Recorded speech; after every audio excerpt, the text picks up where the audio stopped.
Hi guys, welcome to your 21st video of Java tutorial in Hindi. इसमें मैं आपको थोड़ा सा अरे के बारे में और अच्छी तरीके से समझाऊंगा और मोस्ट इम्पॉर्टेंटली मैं आपको एक और तरीके का फॉर लूप जो है सिखाऊंगा, तरीके का फॉर लूप। ठीक है, तो शुरू करते हैं। जैसे मैं आपको पिछले वीडियो में एम्फोसाइज कर रहा था कि अरे का स्टोरिंग प्रोसीजर क्या होता है, वो कैसे अपने आप को एक मेमोरी में स्टोर करता है और उसका इंडेक्सिंग कैसे होता है। ठीक है, इंडेक्सिंग बेसिकली वो होता है जिसमें कंप्यूटर ये डिसाइड करता है कि जीरोथ पोजीशन पे कौन सा होता है, first, second, third, fourth, fifth, जितना भी आपका साइज है उस पोजीशन में कैसे जाता है और वो किस ऑर्डर में जाता है। उस प्रोसेस को हम लोग बेसिकली इंडेक्सिंग बोलते हैं। ठीक है, तो शुरू करते हैं हम एक छोटा सा अरे का प्रोग्राम के साथ। और हम जैसे पिछले हमारा वीडियो में मैंने एक इंट अरे लिया था एक्स नाम का, उसका मैंने साइज दिया था 5 और इसमें मैं डालना चाहता हूँ वैल्यूज़। तो वैल्यू इसमें कैसे डालूँगा, मैं फॉर लूप से डालूँगा।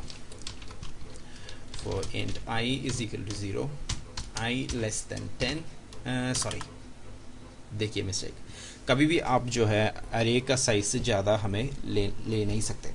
तो इसके लिए एक आसान तरीका है, हमेशा x डॉट लेंथ यूज़ कर सकते हैं।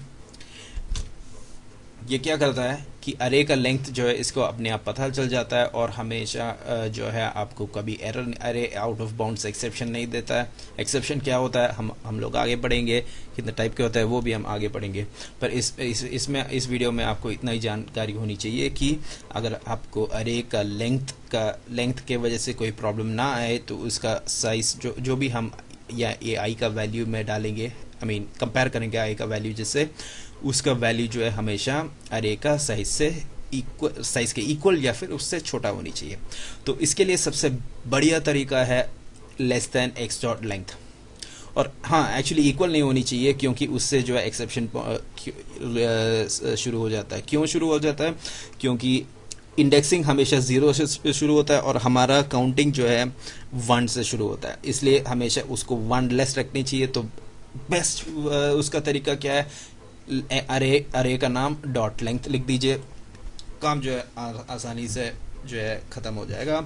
और यहाँ पे हम करेंगे, कहाँ चला गया ये, हाँ, अरे आई प्लस प्लस। ठीक है, तो अभी हमें इंडिविजुअल एलिमेंट्स जो है अरे का, उसके अंदर हमें वैल्यू स्टोर करना पड़ेगा, मतलब इंडिविजुअल इंडेक्स पोजीशन पे स्टोर करना पड़ेगा। उसके लिए हम क्या करेंगे, एक्स अरे है ऑब्वियसली हम जानते हैं, और इसका ith पोजीशन मतलब आई का पोजीशन शुरू होता है 0 से, तो ये 0th पोजीशन पे चला जाएगा, इक्वल टू आई। अब ये थोड़ा सा कंफ्यूज हो रहा है कि भाई ये क्या कर रहा है। मैं ज़्यादा कुछ नहीं कर रहा हूँ क्योंकि ये आई का वैल्यू हमेशा इंक्रीज होता रहेगा, वैसे ही उसका वैल्यू जो है एक्स के अंदर, एक्स का हर एक आई पोजीशन में चला जाएगा। थोड़ा सा कंफ्यूजन होगा देखने के लिए क्योंकि मैं आई को 2 बार यूज़ कर रहा हूँ।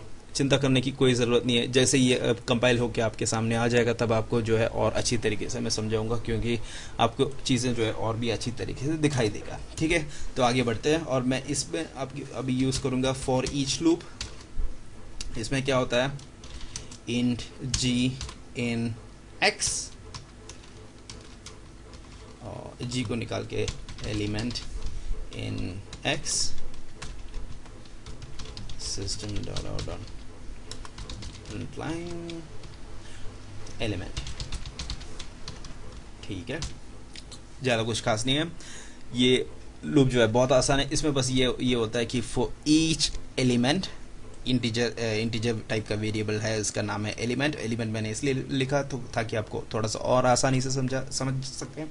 For each element in x, मतलब एक्स का सारे एलिमेंट के लिए उसको प्रिंट करें। तो ये तब तक जाएगा जब तक एक्स में एलिमेंट्स है, मतलब एक्स में जो है नंबर ऑफ ऑब्वियसली एलिमेंट्स है, और जब तक उसका इंडेक्स पोजीशन जो है खुद ही एक्सपायर नहीं होता। ठीक है, तब तक ये जो है चलता रहेगा, और जैसे ही वो पहुंच जाता है वो खुद फॉर लूप से जो है बाहर निकल जाएगा। तो बहुत सिंपल है ये चीज़ समझने के लिए, बस ये इतना कहता है कि for each element in the अरे एक्स प्रिंट दैट एलिमेंट। हर एक एलिमेंट जो एक्स अरे के अंदर है उसको प्रिंट कर दो। सिंपल सी बात है, इससे आपको फॉर लूप भी समझ में आ गया। ठीक है, तो आगे बढ़ते हैं। इसको मैं सेव करता हूँ और इसको मैं चलाता हूँ। जावा, ठीक है, क्लियर किया ताकि अब कोई डाउट ना हो।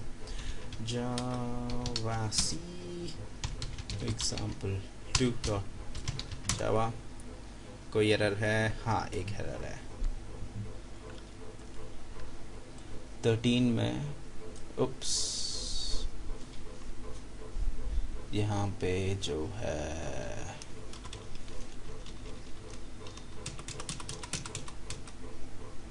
ठीक है, तो एक और ब्रैकेट होनी चाहिए था। ओके,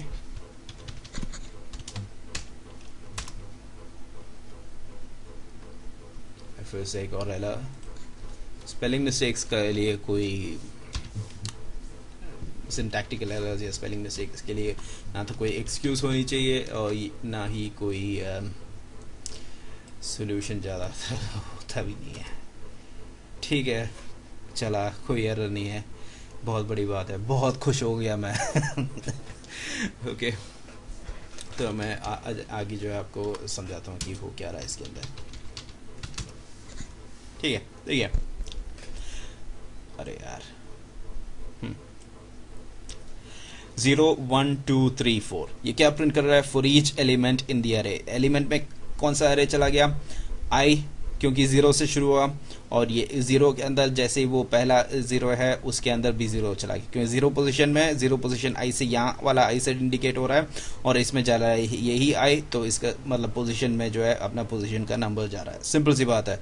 सेकेंड पोजीशन में चला गया, 1 चला गया, क्योंकि उसके बाद प्लस हुआ तो ये 1 चला गया। वैसे ही 5 बार चला गया, 1 2 3 4 5, यहाँ देखिए 1 2 3 4 5 नंबर ऑफ एलिमेंट्स, क्योंकि हमने अरे का लेंथ जो है 5 डिक्लेयर किया था। ठीक है, और इसके बाद फॉर ईच एलिमेंट कैसे काम किया? ऐसे काम किया कि सारे एलिमेंट 0 से लेके 0 पोजीशन से लेके उसका एंड तक जितना भी एलिमेंट्स है, मतलब 5 एलिमेंट्स है, और उसका नंबर जो है 4, इंडेक्स नंबर जो है 4 दिखाई दिया।